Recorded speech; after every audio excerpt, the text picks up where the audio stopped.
we just have a good rhythm together, you know, like he sort of feels me out, I feel him out, and we go for it. Hello and welcome along to episode 21 of The Worst Idea of All Time, Season 4. It's Guy Montgomery here.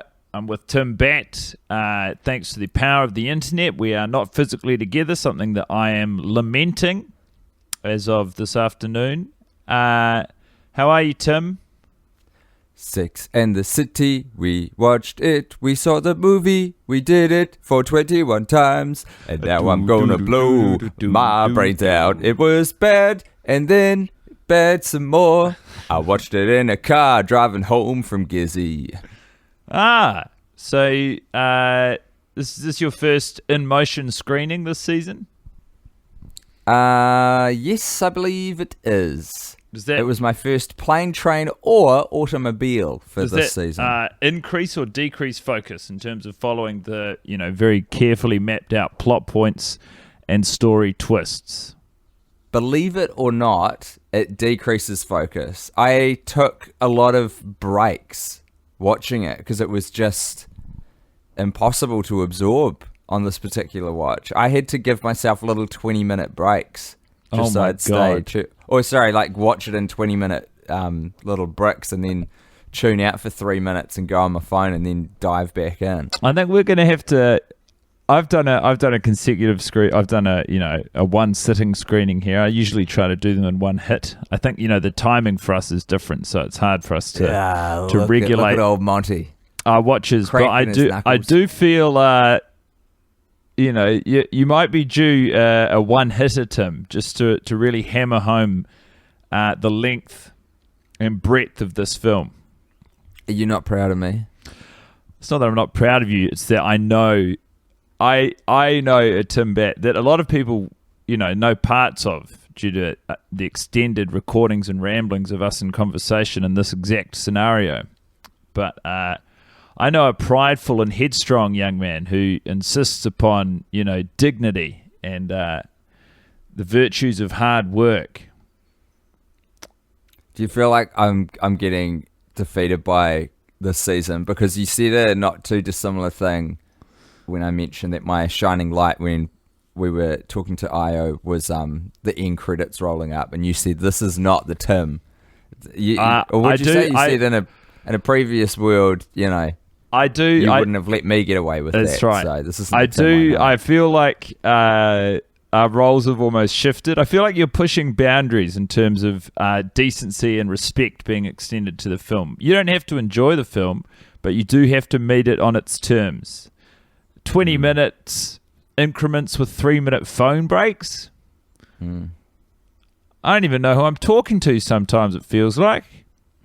I legitimately cannot handle you being disappointed in me this morning. I am too tired. Oh, I'm sorry to hear that. Too vulnerable. Well, Tim, I've got a great word here that I think I would like to introduce you to. Tell me if you've heard it before. It's a Russian word. Yeah. And the word is Toska. Toska. No, I don't know that word. Well, Toska is a word. It's one of those words that it doesn't have an equivalent in English, but it does a great job of capturing a feeling. And I think the feeling that Toska captures is presumably what you're going through, certainly what I'm going through. It's a refined, elevated, and appalling kind of boredom. One is bored not by a lack of appealing stimulants, but by the very things that are supposed to be interesting: creativity, wit, intelligence, history, the universe. In its religious sense, one is bored by God. It sounds like depression. It sounds like clinical depression. Yeah, well, it then does go on to say, nowadays we might say with far less dignity and resonance that we are depressed. Wow. I mean, it's not an inaccurate assessment of the feeling towards the film. You're fresh off a watch. How do you feel? Look, not great, Tim. In summation, I guess I feel like I'm tired of being what you want me to be, feeling so faithless, lost under the surface. I don't know what you're expecting of me. Put under the pressure of walking in your shoes. I'm caught in the undertow. Google. Just caught in the undertow. Every step that I take is another mistake to you.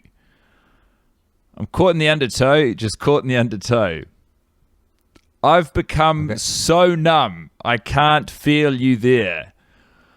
Become so tired, so much more aware. By becoming this, all I want to do is be more like me and be less like you. That cut to the core of me, Montgomery. What song is that? I'm going to assume it's called Undertow. So you'd think because of its repetition. It's actually lifted from the 2003 album Meteora by Linkin Park. That is Numb. Oh, true. True. And look, that is how I feel. I did my best to enjoy the movie this week. You know, there were things and moments that were of interest, curiosities. I actually had a very early shining light, which, you know, I was really looking out for anything to outdo this, but I saw it early, I wrote it down, and I want to share it with you right now, just to sort of kick things off on a positive note. Hit it up, big boy. It's at the auction. Incredible colour scheme. I mean, I think I've spoken, not at length, but in passing about, I think just the auction, I think, is a great feat of filmmaking. You know, they've got a lot of well-heeled, well-turned-out people, a lot of different colours. It's quite an exciting, visually stimulating piece of cinema. And as Kim Cattrall is, you know, frantically bidding against this anonymous absent bidder who's communicating through a phone call, behind Kim Cattrall there is a woman who's browsing the auction catalogue in, you know, quite loud glasses. They're sort of turquoise, slightly triangular framed, almost of the fashion now. And she gives Samantha two looks. You know, she's not engaged. She doesn't want the diamond ring at all that Samantha's bidding on. But she's aware that she's in proximity of someone who does want it quite badly. So two looks. One, when she makes a regular bid at like $30,000, she looks up as though to say, oh, okay. And then the second look is after Samantha says 50 fucking thousand. And she does a very good sort of, it's not a spit take, but it is almost like a double take, a comically exaggerated look. Where she looks up and sort of smiles to herself as though to say, well, you know, she's here to, you know, win this ring. And it was great acting. It was great performance. I believed it. She had fun with it. It left me wanting to drink a bottle of champagne with this lady. That's great. And I don't even know if that's the character or the woman who was acting, but either way, left a really great taste in my mouth. I know exactly who you're talking about based on that description. Which is testament to your descriptive skills and to the fact that we've watched the film 21 times. Yeah, and also to her performance, lest we forget. All three of those things. Before I do my shining light, which I'll bookmark for later, look, something has been sent to me by my own family, my brother. I got a big package in the mail a few days ago before I left town, and I thought, oh wow, someone's given me a present. What a thing. How unexpected and wonderful. My birthday isn't for ages. And I looked on the back and it had my brother's return address, and I thought, oh wow, John's got me something. How interesting. And I opened it up, and what he's got me is a hardcover book, which is Sex and the City, the movie. And I messaged John and I said, wow, John, thanks. I hate it. And he said, you're welcome. I got it from the dump. So when my brother went to drop off a whole lot of rubbish, you can go to the dump shop. Does everyone call it the dump, by the way, or is that a bit of a Kiwiism? The refuse station where you drop off all your rubbish, your trash. I'm not sure exactly, but I think you've done a good job of covering it for everyone. I think it's dump. I think dump is true everywhere. Dump's a good word, isn't it? I really like it, and it is where this book belongs and where it came from. It's in reasonably good nick, although I did I opened it up and it ripped away from the spine, sort of thing. So that's That's what'll happen if you keep your damage. books down the dump. What's inside of it? Is it one of those sort of books where they've put in chronological order, taken photos, both production stills and behind the scenes stills from the movie, and sort of put it all together, and it's got like a vague outline of the story and a few very secondhand and not really remotely interesting tidbits about the production process of the movie? You fucking pretty much nailed it, mate. Well, it's just pictures. It looks like it's just stills with little tidbits of information. I'll read you out the content so we know what we're dealing with. Introduction by Mattress Pikelet King on page 6, and then an introduction by Sarah Jessica Parker on page 7. So we know that Mattress Pikelet is definitely a man of few words there. I'd like to hear his introduction, please. And I would love to read it to you. Is he introducing the book itself or the movie? Oh, let's find out.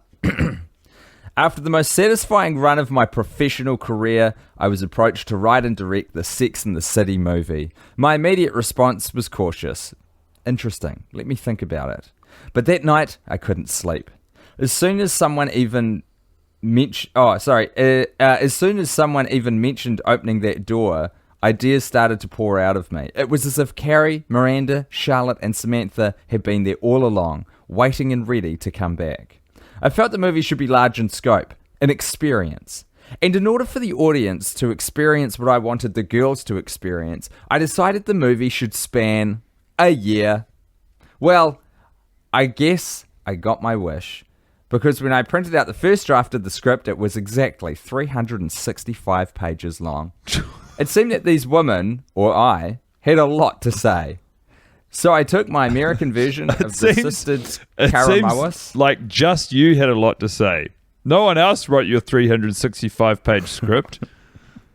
And sequestered myself in a small hotel room in the California desert with running water but no television to see which of the scenes would emerge victorious. Part of the reason the script was so long was that I was writing for 4 icons, each with loyal fans who were waiting to see how their favourite girl's life had turned out. I always knew that the Carrie wedding was the, quote, big story left untold. So I built the script around that. Would they or wouldn't they? Typical romantic comedies, building to see the girl in the gown at the end. But I thought, what if the wedding fell apart early? Then what? I didn't want a wedding to be the defining moment in Carrie's journey. It was too easy and not very Carrie. 9 bloody rounds later, I emerged with a shooting script and a sunburn. Left behind on the hotel room floor. I'm pretty confident that you're just reading what he's written, but the language and the way he's talking about this does feel like you're taking some creative liberties. Not at all. I haven't added a word. It's just a testament to me making it real for you, I think. I'm a very gifted actor. Okay, so this is where it gets interesting, guy. I emerged with a shooting script and a sunburn. Left behind on the hotel room floor, Charlotte's braless nanny. Oh, what? Okay.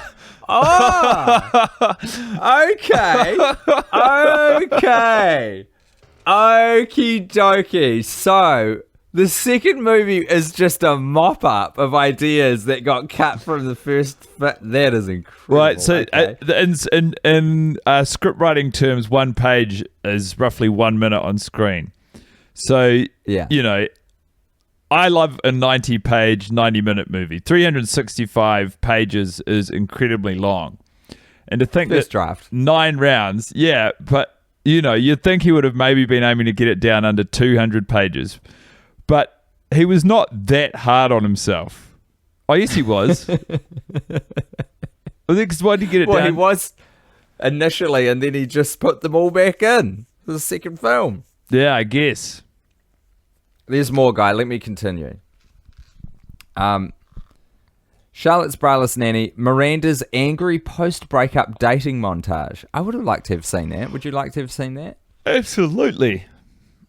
Samantha's other Hollywood client, an anorexic starlet named Ginny Lynn, whom the tabloids nicknamed Thinny Thin. I thought it was good. Do you know Skinny Ginny would be so much better? Of course. Why didn't you let Guy edit this thing? And Carrie's rebound fling with a Ron Perlman type named Mr. Bigger.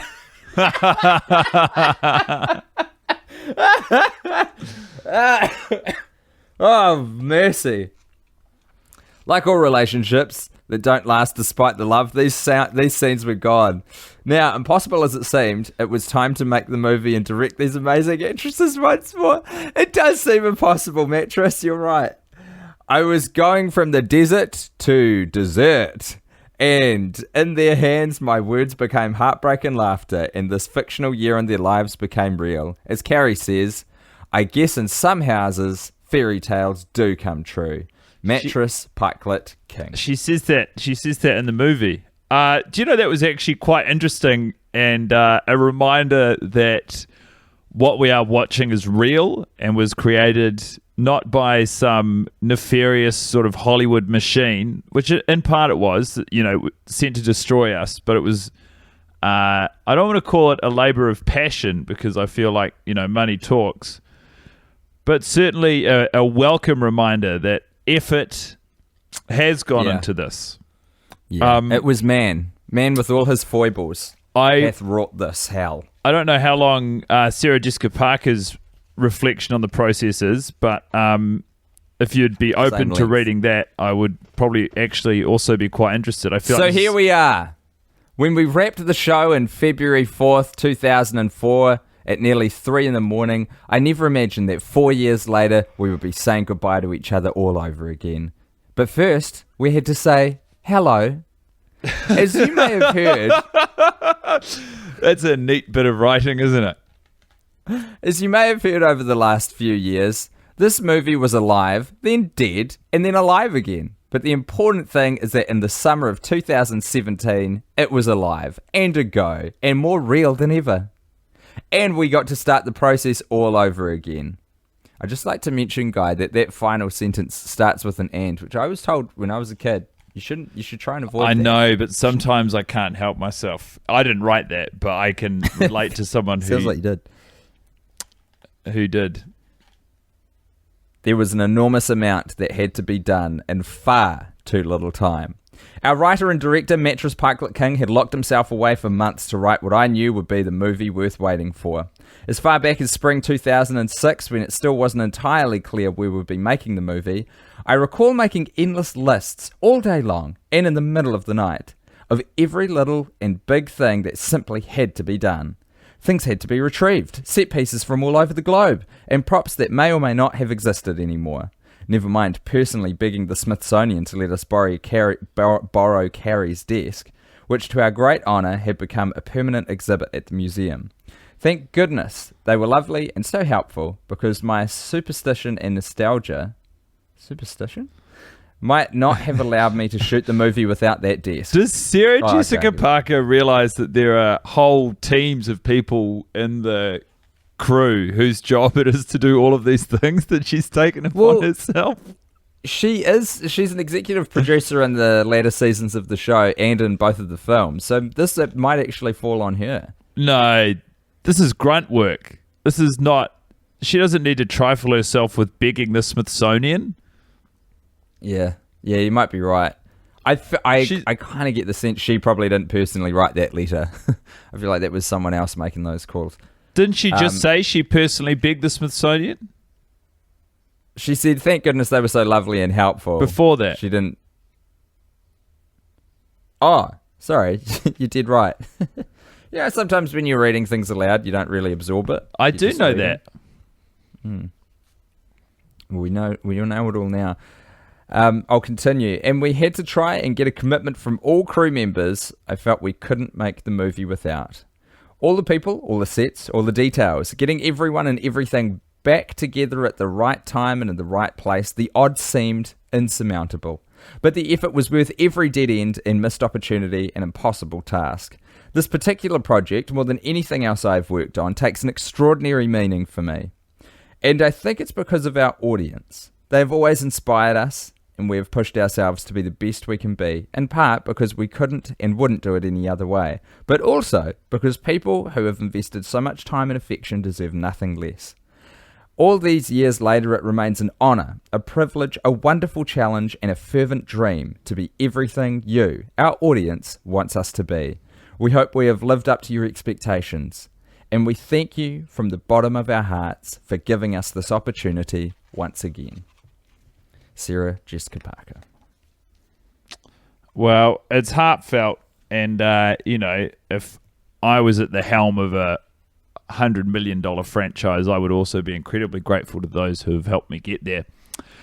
I feel like Mattress's reflections and ruminations, I guess, it sounds like he was the core creative team, whereas SJP took on a lot more administrative sort of work, like cataloging props that they needed back. I'm happy to hear that. Crew She sounds members. like she's pulling her weight. But I don't know. I mean, are you going to keep the book? It's a good question. No, I don't think so. I don't think it sparks a joy in me, so I don't think I should hold on to it. Yeah, it's fair. I think, I don't know, I actually quite liked hearing Mattress Pikelet. I tried to find him on Twitter just earlier, to no avail. I have found Chris Noth. The Reverend. The Reverend himself. I found his... I've been digging around about him a little bit lately, actually. I found him on Instagram. What's his pretty active particular style? On Instagram? Yeah, on both. On Instagram, he's like pretty wholesome family man. He has a young son called Orion, and he takes great pride in Orion's growing up and becoming a wonderful young boy. He obviously loves his wife very much. He's proud of his work. He appears to be working on a show called Gone. He's a graduate from the Yale Drama Department. The second ever post he did on Instagram was a low-resolution shot downloaded from Getty Images, and it's a picture of him and John Corbett, who is the actor who plays Aidan, which I found to be of mild interest. But all in all, there's not a lot of... I tweeted at him. I've tweeted at him asking about what he thinks of the theory that Mr. Big is illiterate. Yeah, did you? I didn't know that. I haven't heard back. How much time have you given it? The better part of a day. Dang it. Reverend. Yeah. Get online. Give us an answer here, mate. There's I don't know if it's his PR company or whatever, but there doesn't seem to be a lot of information about his interests and what he describes as philanthropy beyond the acting world. About the eccentric behavior. He was actually, one thing he did do is he was very dismissive of the idea that he would have died in Sex and the City 3. Truly? Did he post something? Absolutely. What did he say? He just said he got interviewed not long after those rumours circulated by The Sun, which is a British newspaper. It's a tabloid, isn't it? The Sun. Yeah, it's a bad rag. He said that there's no way he was, in reference to Mr. Big, there's no way he was dying. That was all a lie. Didn't that come from a fairly official source? Well, HP. It came from... It's a little source joke guy, because it's a homonym. Yeah, no, you've done great work. It came from... Because if you remember the genesis of the rumour, it sort of came from Kim Cattrall's camp, as in she would not be happy to be in a film which focused so heavily on, the death of Mr. Big and then Carrie's fallout, because it wouldn't give Samantha enough space to have fun in. Yeah. So it was a planted story. It wasn't real. This was tomfoolery by Kim Cattrall. Well, it's impossible to say, but I mean, all that to say, I don't know. I think I became convinced even further that Mr. Big is illiterate in this movie, and I posit to you, Tim, that because you'll remember we've spoken before about the jilting not having any real grounds, or there's no actual reason beyond not seeing Carrie's face behind the veil for why he wouldn't have walked down the aisle. Seems to come out of nowhere, yeah. Very flimsy storytelling. He calls Carrie the night before the wedding, right? Sure. And he says, "Is this something we really want to do?" Now, week in, week out, we've interpreted that to be in reference to getting married. I think that is in reference to writing and reading their own vows at the wedding. Oh, I see. He never explicitly says the thing that they might not want to do is about getting married. He jilts her not because of not seeing her, but because of the humiliation that would come with publicly acknowledging at a high-end wedding. He's illiterate. He goes on. This makes perfect sense because this is why he's so sensitive to the number of guests coming. That's right. He goes on in that same conversation. He says, "Everything's great as it is. I don't want to screw it up." And she says, "You won't screw it up." He says, "I screwed it up twice before." Oof. He never specifically says he's talking about marriage. Just as conceivably, he'd be talking about trying to put pen on paper. Do you know the other really painful thing that this makes apparent in light of this revelation is just how hurtful it must have been for him to hear the advice from Carrie when she says, "Can I give you a little advice as a writer?" and then continues to give him some advice about writer's block. Not something he's suffering from, his particular affliction, illiteracy. And I don't think a writer is going to be able to be very sympathetic to the plight of that particular disability. God knows how much work and energy. The reason he's so haggard and rough around the edges the whole movie is because of how much trouble he's had to go to hide this fact from Carrie. Remember when she talks about upping the ante? She's talking about the blowing out of the invitation list, and he's pretending to read an email on his computer, and he says, "I have to write an email." That's like the most public confession. It's the most courage he's ever managed to build up to sort of, allude to, or at least begin alluding to, his illiteracy. But Carrie changes the conversation again. We do need to dig into the fact that he appears to read that email, though, Guy, because we see some words on screen of it, and it seems to match up roughly with what he's talking about. It does appear, in fact, almost, to be an email from the contractor. But not quite. He says, "I need." He like. He can see shapes through practice behavior. He can follow an inbox and make it look like he's getting through the emails. But we've never seen an email he's responded to. He sends out, apparently, huge amounts of emails, which are just copy and pasted love stories from the internet. Does that require literacy? I don't know. No.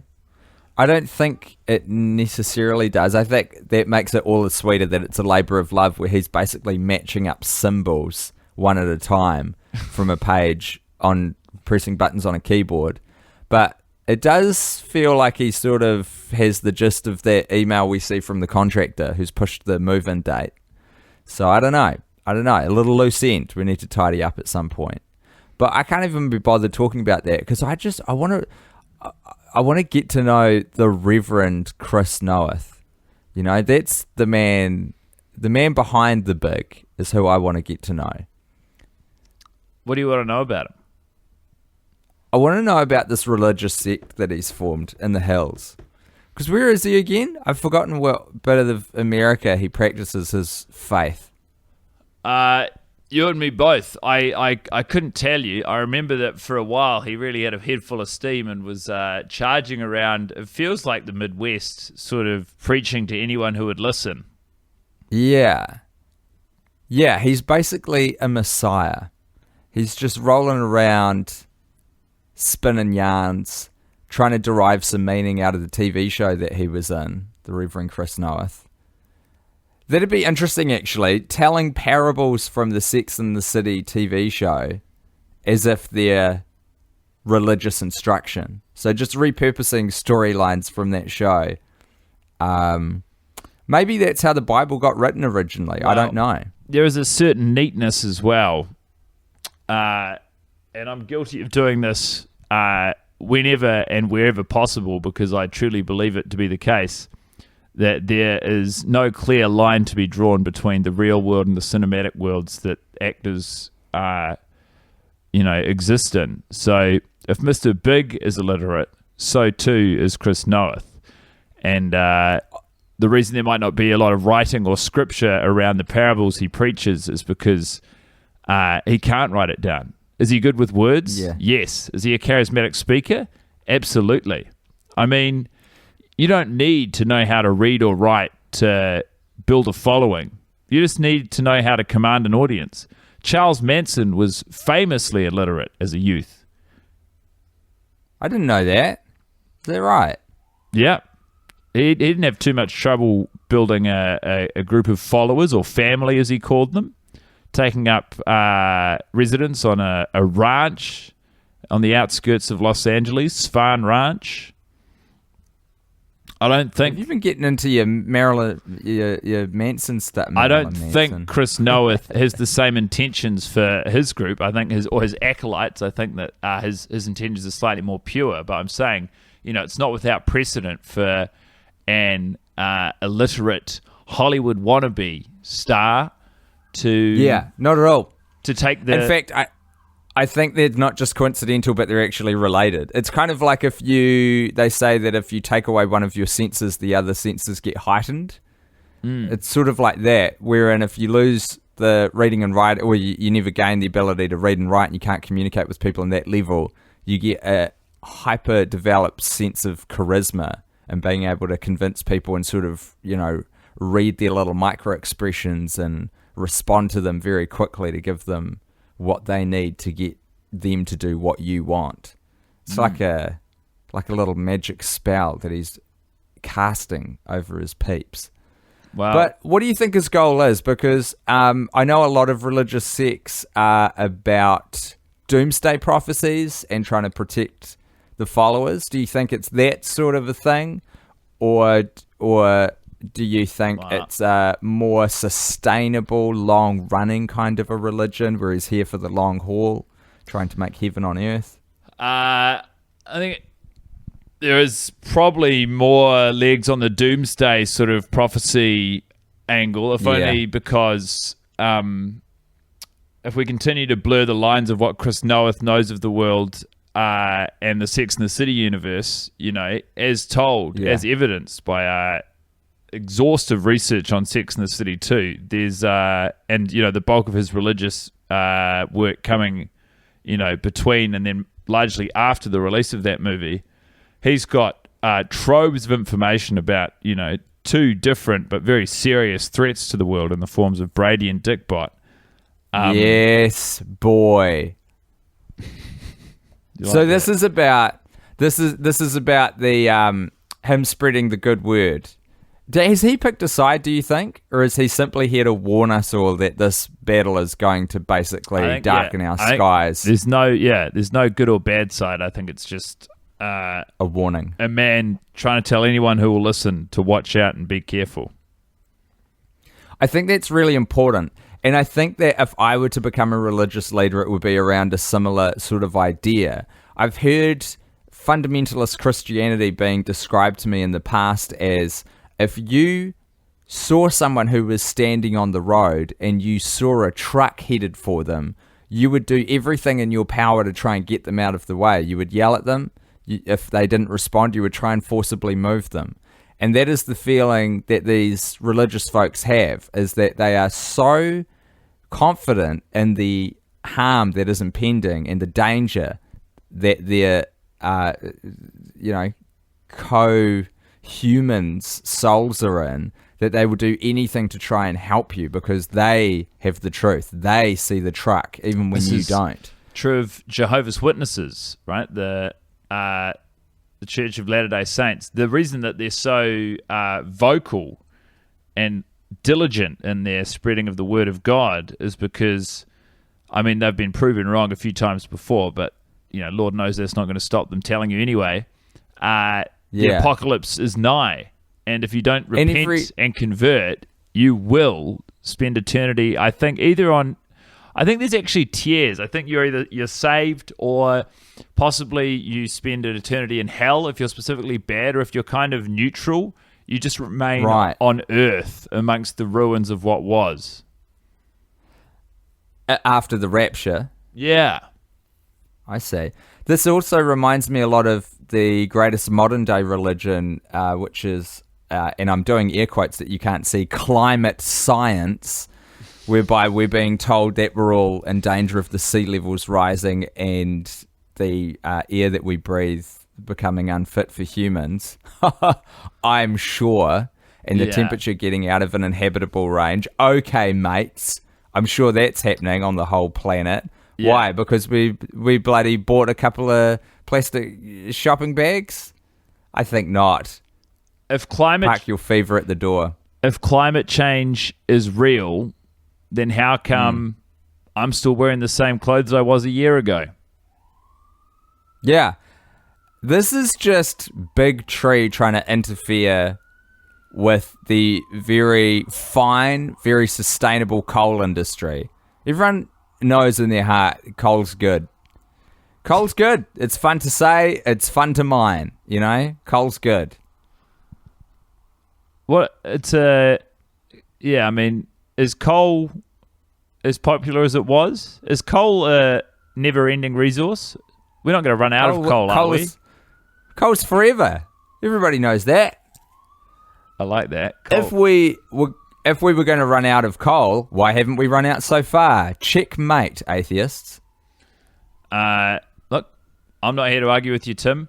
I actually would also be interested to know if Chris Noth is sort of using the following he's built up in the awareness of Brady and Dickbot, and sort of in the interest of staying in the public eye and capitalizing on current global trends. I'm not talking about the actual climate changing, but I'm talking about, you know, this undying enthusiasm from these fucking tree-hugging liberals to say that it is happening. You know, if he doesn't leverage his following into being quite vocal and outspoken people saying, hey,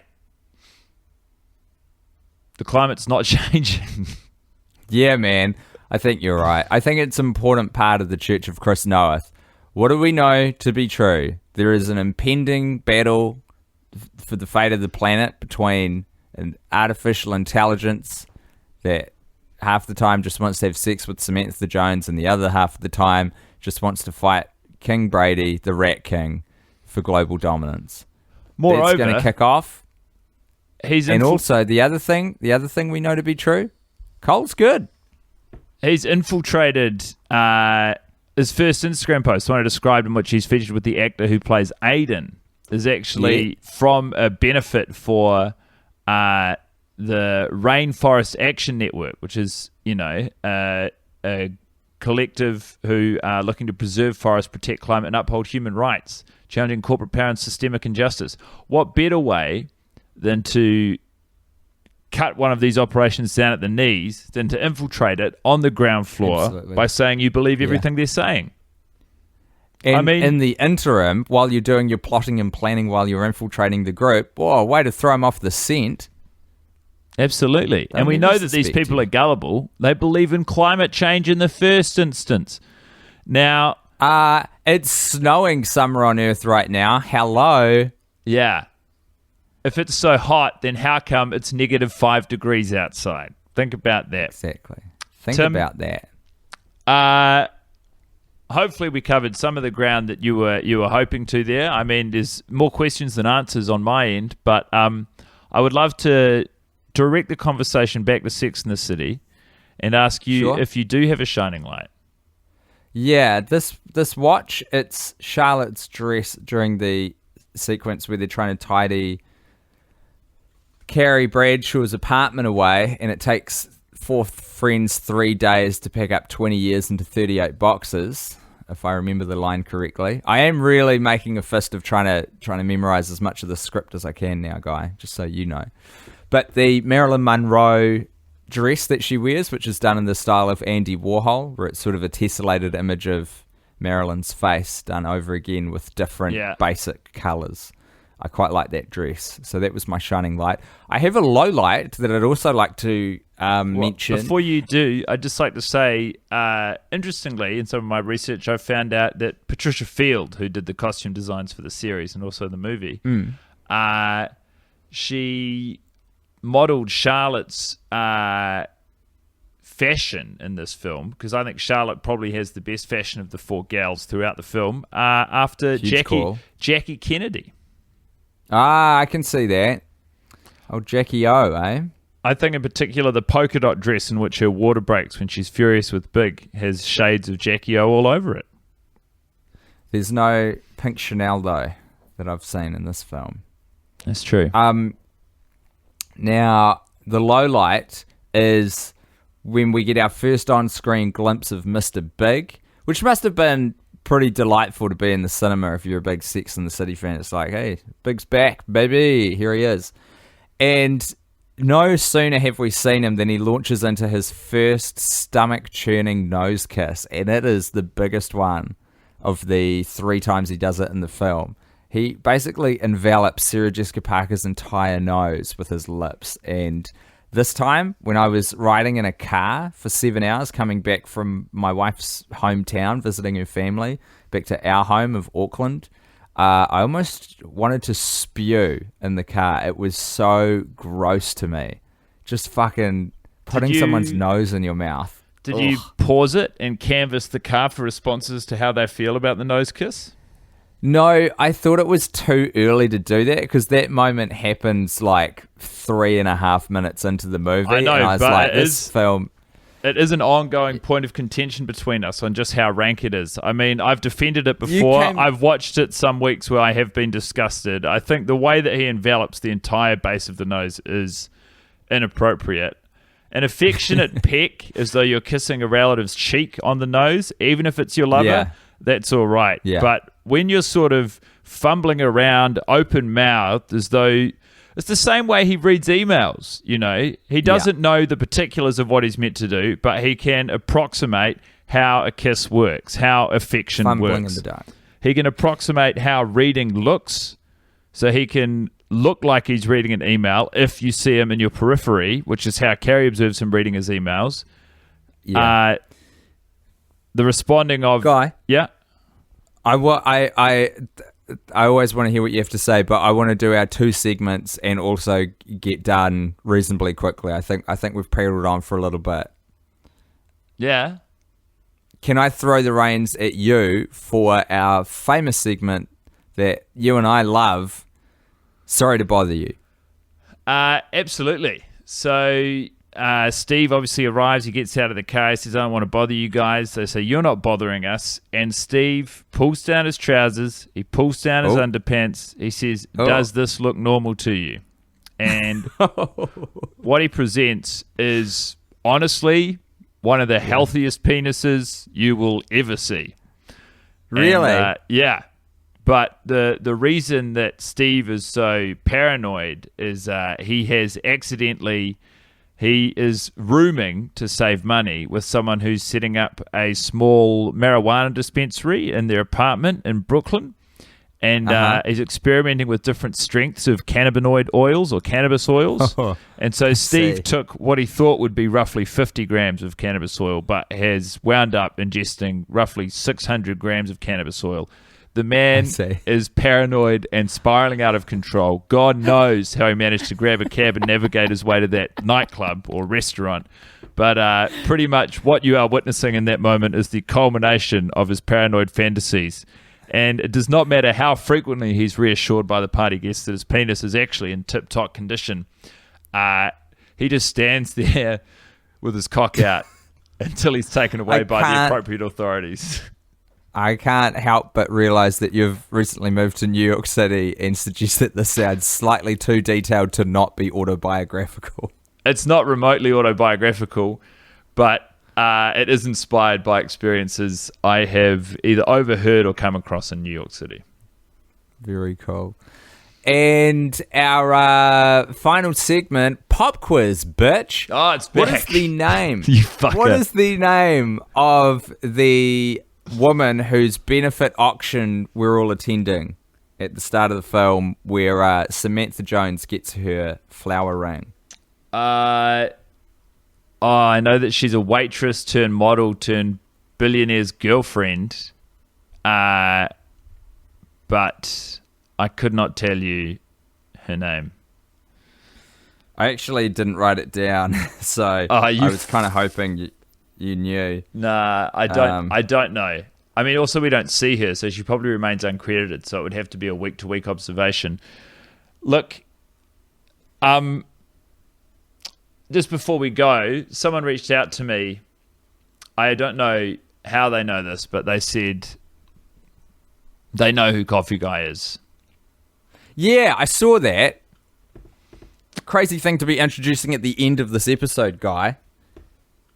Well, it turns out that what they presented was a dead end. The last correspondence I had with them said, it appears as though this movie doesn't have the secret agent Coffee Guy. Are you standing fast to your theory that it was the guy that I sort of dismissed out of hand? Absolutely. I thought that someone might have brought forward evidence that could disprove that theory and suggest that he's in another place, but our only lead so far has fallen through, and so I remain correct. I think the burden of proof probably still is a little bit on my shoulders, but until you show me someone else who it could be, I'm not budging. Yeah. All right. Fair enough to you as well. Don't bring me problems, bring me solutions. Thanks for listening, everyone. And I would like to just give a quick shout out to this episode's sponsor, which is the Church of Latter-day Nowth, protecting us all from the destruction and fallout of the last battle. God bless. We just have a good rhythm together, he sort of feels me out, I feel him out, and we go for it.